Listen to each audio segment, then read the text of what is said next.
Olá, estamos de volta para mais um programa O que é o Espiritismo? Orson Carrara. Satisfação imensa com essa possibilidade de estar com vocês todos. Nós temos aí um livro extraordinário de Humberto de Campos, denominado Brasil, Coração do Mundo, Pátria do Evangelho. Segundo Richard Simonetti, a mensagem cristã, ela já percorreu vários países, alguns se deram bem e se desincumbiram bem dessa mensagem e outros não. Orson, eu quero falar hoje sobre o Espiritismo no Brasil e mais propriamente sobre a mensagem cristã no Brasil. O Brasil já está se tornando, ou há alguma possibilidade de vir a se tornar efetivamente a pátria do Evangelho, Orson Peter Carrara? Que assunto empolgante esse, hein, Sidney? Maravilhoso falar sobre isso, né? Eu vou cruzar os braços aqui, eu viro a sua aula agora, Orson. Porque, veja bem, é muito interessante pensar nisso quando consideramos a concentração de grandes almas que vieram para o Brasil, não só espíritas, naturalmente. Porque Deus, na sua sabedoria, envia seus benfeitores, espíritos amadurecidos, espíritos preparados, espíritos capacitados para todos os segmentos da sociedade, inclusive os religiosos, é claro. E o Evangelho está presente no coração de muita gente, ainda que com uma certa ingenuidade brasileira, inclusive nossa, dos espíritas, aqueles que estamos aprendendo, de nossos irmãos das variadas crenças. Mas, Sidney, considere, para o Brasil vieram Irmã Dulce, para o Brasil vieram Chico Xavier, para o Brasil vieram outros tantos vultos expressivos da mediunidade, não apenas espírita.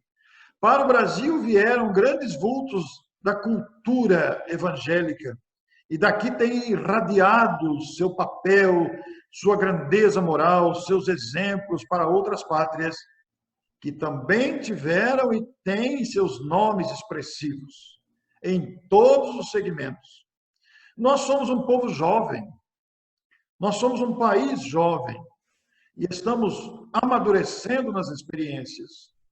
Estamos caminhando na proposta apresentada pelo título do livro, Brasil, Coração do Mundo, Pátria do Evangelho, esse país que é um continente capaz de abastecer o mundo com os alimentos materiais, capaz de abastecer o mundo com a criatividade da inteligência do brasileiro, capaz de abastecer o mundo com a sua alegria, com a sua espontaneidade, um povo alegre, que enfrenta a diversidade, sim, porque a diversidade é própria da nossa condição humana, mas um país onde a fé prevalece, onde a fé se faz presente, um país que não é diferente dos outros. Os outros países são também moradas de espíritos, filhos de Deus, nossos irmãos.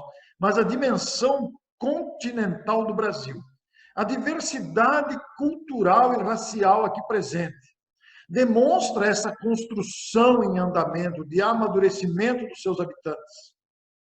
Penso que as experiências aqui acumuladas, principalmente através de Chico Xavier, de Divaldo Franco, de Irmã Dulce, de Dom Evaristo Arnes, de Zilda Arnes, mostram a grandeza do compromisso do país com as boas obras, as obras do Cristo. E se voltarmos na história, essa é a história recente, mas se voltarmos na história, veremos a prevalência do ideal cristão.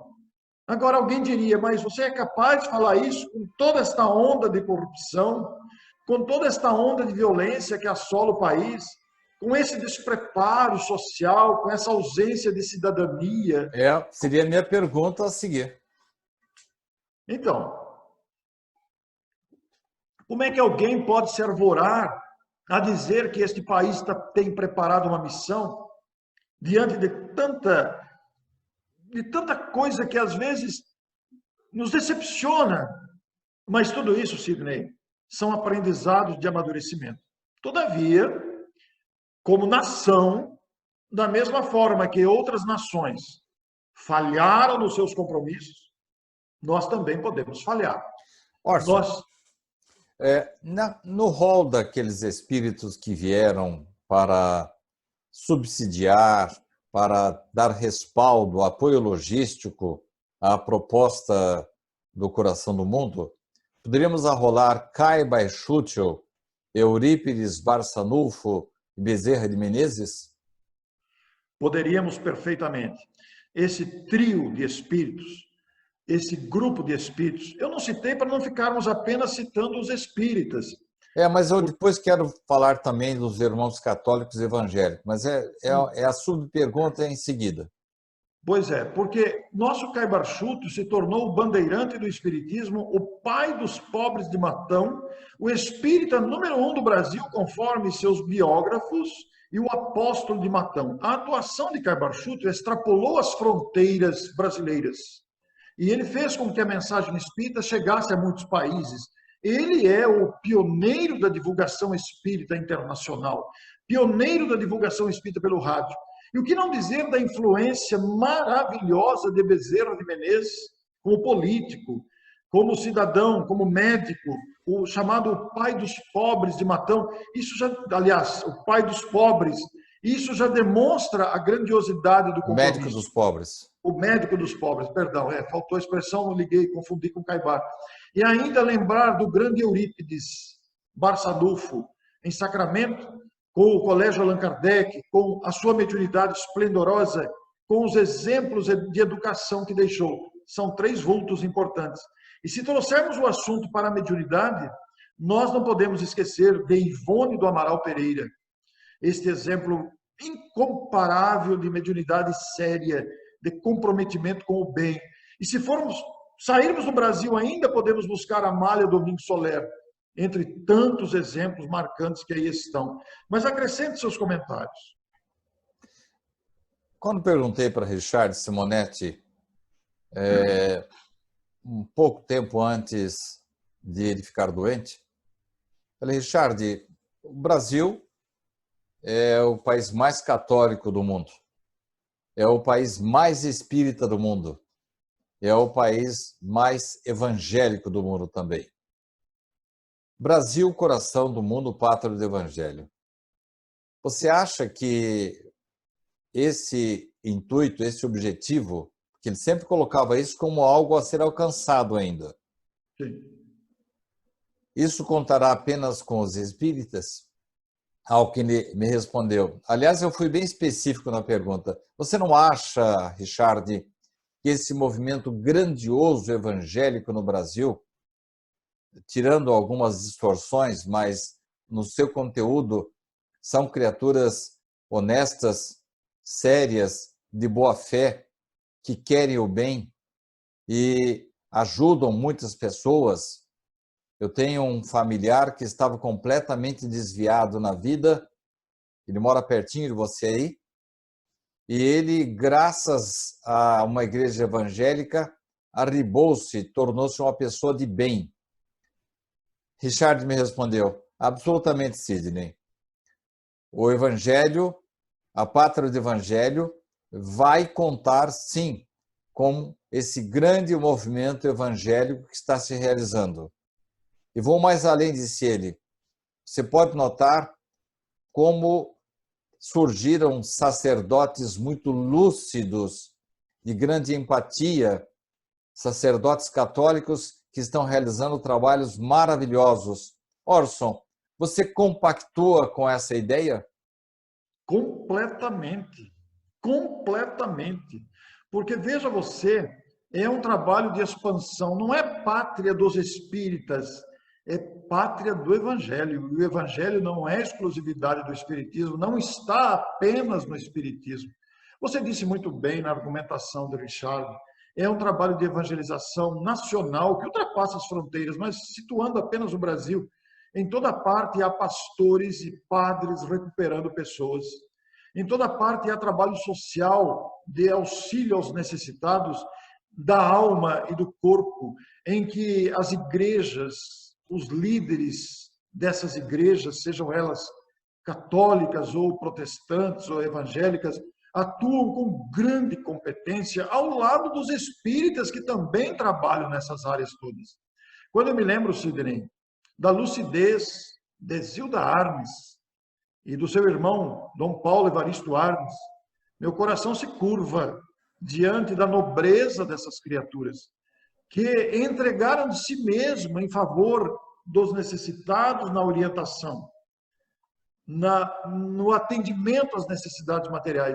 Quando vemos vultos recentes do catolicismo, como você usou a expressão, padres lúcidos na argumentação, padres desprovidos de preconceitos, padres que oferecem o seu conteúdo moral ao lado de pastores também lúcidos, que falam abertamente do amor e convocam a criatura.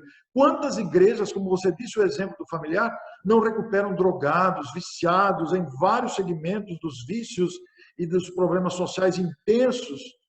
Quantas pessoas não são recuperadas nas igrejas e nos templos de outras crenças? Por isso estamos mesmo, concordo plenamente com o Richard, nós estamos construindo a pátria do Evangelho. É algo a ser alcançado, mas eu penso que nós estamos em pleno caminho. E daqui a pouco, todo esse esforço vai atingir os níveis da corrupção ainda existente naqueles que estão no poder, que se equivocam e atuam no poder para tirar vantagens pessoais. Isso vai acabar, porque vai se criar uma mentalidade amadurecida de bom senso, de discernimento e de compromisso com o bem, porque isso não compactua com o Evangelho. Realmente, Orson, você tocou num ponto nevrálgico. Essa incompatibilidade de comportamento, principalmente daqueles que se deixam se seduzir pelo poder. E nós tivemos um triste exemplo no momento em que o Brasil inteiro, o mundo inteiro estava com as suas atenções voltadas para combater a pandemia de 2019 e 2020, o mundo inteiro preocupado com a doença e no Brasil discutia-se política. E isso demonstra muito egoísmo do homem e um descaso até com a população. Ora, Orson, nós estamos falando aí que estamos nos aproximando dos preparativos para converter a Terra num mundo de regeneração, em que ela vai dar um salto evolutivo na escala dos mundos. Mas que história é essa, Orson? Com esse pessoal todo pensando só em si mesmo, em coisas materiais, e você vai para Wall Street, por exemplo, em Nova York, um querendo engolir o outro, ou vai para o outro extremo do país, vemos aí ditadores, vamos na África, criaturas que estão passando necessidades, uma expectativa de vida que não passa de 30 anos, com doenças ainda já debeladas no Brasil, mostrando um grande, completamente uma indiferença da parte dos seus governantes com os mais pobres. Se vai para o Oriente Médio, 1, 2, 3, 5% da população abarca toda a riqueza do país e mais de 90% de criaturas doentes e desdentadas. Orson, esse é um clima propício para a pátria do Evangelho no Brasil e um salto na evolução do planeta Terra, Orson? Não estamos um pouco distantes disso? Sidney, as ocorrências de corrupção, de falta de sensibilidade, ainda demonstradas pelos líderes mundiais e também presentes no Brasil, infelizmente, demonstram a nossa condição humana frágil Nós não estamos aqui para atacar nem defender ninguém, não estamos aqui para tomar partido de um lado ou de outro, mas a história brasileira recente tem demonstrado esse descompasso com o compromisso da pátria. E isso demonstra a mediocridade moral que ainda nos caracteriza como seres humanos. Ainda estamos seduzidos pelas paixões, a paixão do poder, a paixão do dinheiro, a paixão de cargos, tudo isso é ilusão. E ainda seduzidos pelo desejo da alta promoção, seduzidos pela ilusão de que somos mais importantes do que outros, de que o nosso interesse deve prevalecer. Isso mostra que ainda somos egoístas. Mas veja, eu acrescentei uma palavra aí. Ainda somos egoístas. Porque toda essa experiência difícil, complexa que o país atravessa, no caso específico do Brasil, demonstra a necessidade das reformas, tão bendita por Allan Kardec lá na codificação. Mas que reformas? Todas elas. A reforma educacional, a reforma de nossas leis que permitem esses absurdos que nós vemos em andamento, a reforma dos hábitos, dos costumes, a reforma da legislação, a reforma tributária, a reforma judicial, todo um complexo de reformas que somente essas ocorrências desagradáveis vão desencadear. Porque a ocorrência desagradável, a injustiça que se faz, o abuso de todos os gêneros que aí está, vão demonstrando gradativamente ao coração humano que este não é o melhor caminho, que este caminho só traz prejuízos, é incompatível com a fundação, com a ocorrência do reino de Deus trazida por Jesus. Mas, Sidney, é através dessas ocorrências difíceis e complexas, caracterizada pelo egoísmo, pela vaidade, pela arrogância, pela prepotência, como você disse, numa época em que o Brasil enfrentou e o mundo enfrentou uma pandemia, é uma falta de sensibilidade, disputas políticas. O que não pensar do absurdo do fundo partidário?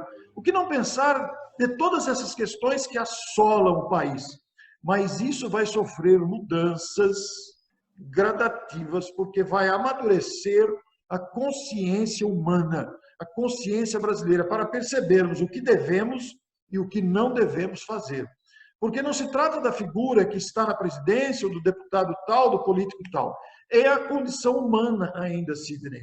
É a condição medíocre da moralidade humana que todos nos situamos. Orson, no capítulo 18º do livro A Gênese, Allan Kardec faz uma metáfora interessante, mas, não obstante ela ter sido enunciada no século XIX, e entendo que, provavelmente, eu quero saber a sua opinião, ela está começando a acontecer agora no século XXI. Diz Allan Kardec que quando você tem um batalhão de soldados em que uma grande maioria é indisciplinada e não está cumprindo com seus deveres, que se você gradativamente for substituindo 10 por 10, 20, 30, daqui a pouco teremos a maioria de soldados disciplinados, ordeiros e dispostos a seguir as regras estabelecidas. A minha pergunta é a seguinte, Orson. Essa metáfora, ela precisará ser aplicada ou já está acontecendo com o planeta Terra? Porque nesse cenário dantesco que eu e você traçamos, não há clima para uma ascensão do planeta Terra. E eu tenho a impressão de que os mesmos obstáculos para a implantação do coração do mundo aqui no Brasil, nós esbarramos nos mesmos problemas para que a Terra galgue um novo degrau, para que se torne, enfim, daqui a algumas décadas, em mundo de regeneração. Orson, o expurgo anunciado metaforicamente e depois diretamente mesmo por Allan Kardec, já se iniciou? Já se iniciou e já está ocorrendo gradativamente. É um processo aparentemente imperceptível, mas já está em pleno andamento. Porque ao lado dos abusos de toda ordem, nós vemos já a formação de uma nova consciência. Nós estamos já despertando para essas necessidades. Porque hoje a legislação que conduz a maioria dos projetos, a maioria das questões nacionais, elas são caracterizadas pelo egoísmo, pelo privilégio das classes mais abastadas, permitindo brechas que ocasionam todo esse descaso com as várias questões sociais. Mas nós já vivemos uma plena época de substituição deste exército, dos integrantes do exército, porque ao lado de costumes bárbaros, de costumes perversos, nós já vemos jovens que aí estão trazendo as modificações necessárias, porque é isso que vai trazer, é a nova geração de espíritos mais esclarecidos, de espíritos comprometidos com o bem, que estão fazendo essas modificações. Isso já está em pleno andamento, basta observar a vivacidade das novas gerações e os novos hábitos que estão sendo gradativamente incorporados. Chico Xavier, uma certa ocasião, teria dito que Emmanuel, a partir do ano 2000, estaria já entre nós de volta. Depois vieram mais detalhes, falaram que talvez ele tivesse reencarnado no estado de São Paulo. E depois Richard, puxando a brasinha para o nosso lado, falou que ele teria reencarnado no ano 2000 em Bauru. Bom, diante desses fatos eu não tive dúvida. Era o meu neto que havia reencarnado como Emmanuel. Brincadeira. Claro. Estive na região de Itapeva e se eu não me reencontrei com Emmanuel já reencarnado, talvez seja um espírito que veio, já está aqui para ombrear-se a essa nova leva de espíritos que está começando a reencarnar no planeta Terra. Um jovenzinho que nesse momento está fazendo o seu aperfeiçoamento de estudos em Portugal, mas, Orson, um menino com ideias maravilhosas, com uma facilidade de verbo e um sentimento, assim, uma empatia. Eu fiquei encantado com esse rapaz. Falei, está aqui provavelmente Emmanuel. As datas não batiam. Mas se não for Emmanuel, deve fazer parte da equipe de Emmanuel. Isso. Estou delirando, Orson? Não, porque realmente a afirmação de Chico, e Divaldo falou recentemente, que nada que saiu da boca do Chico é em verdade, nada que saiu da boca do Chico é tolice ou algo ilusório, que nós vamos compreendendo gradativamente conforme o tempo passa, né? E tem muita lógica, mesmo que o Chico não dissesse, tem muita lógica que o querido Emmanuel reencarnasse para continuar as suas tarefas, até porque ele tem um compromisso muito grande com o Evangelho e muito natural que reencarnasse no Brasil. E realmente nós temos a oportunidade de verificar jovens que aí estão com pouca idade e demonstrando muita maturidade, muito conteúdo, né? Então, você não está delirando, não. Talvez delire do seu neto ser o próprio Emmanuel reencarnado. Aí sim é uma brincadeira, né? É brincadeira. Porque esses espíritos já estão entre nós. A própria Ivone Pereira cita a liderança de Vitor Hugo, trazendo ao planeta uma multidão de espíritos preparados, capacitados para promoverem essa modificação do planeta. Porque esses espíritos já estão reencarnando. E brevemente vão aparecer, já estão aparecendo. E espíritos da qualidade de Emmanuel, por exemplo, ele não vai conseguir passar desapercebido, porque ele vai se destoar da normalidade do planeta, embora outros companheiros dele estarão com ele aqui. Mas é que brevemente nós teremos muitas surpresas agradáveis pela frente, de ver o desempenho, de ver a performance, de ver as ideias, de ver a facilidade com que esses espíritos espalharão o bem à nossa volta. Você falou no programa anterior que um dos pontos assim importantes que antecederam a conversão, as grandes transformações e a grande obra de Caiba Schutel foram sonhos. Sim. Eu, particularmente, tenho tido recentemente sonhos assim muito agradáveis que eu não consigo definir, que eu não consigo encontrar ponto de correlação. Ainda ontem, pela terceira vez, sonhei com Richard Simonetti. Esta noite, novamente, com aspectos luminosos assim, que eu não consigo nem identificar. Será, Orson, que a espiritualidade está realmente fazendo um cerco de luzes para, abre aspas, abrasar a Terra?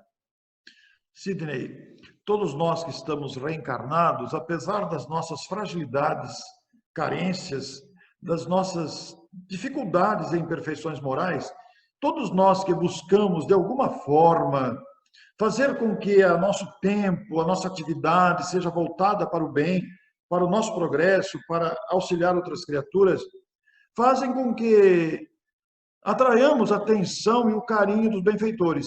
Não que aqueles que não estão nesse caminho também não atraiam, porque os benfeitores se interessam por todos aqueles que trabalham no bem. Mas o nosso Richard foi um exemplo de dedicação.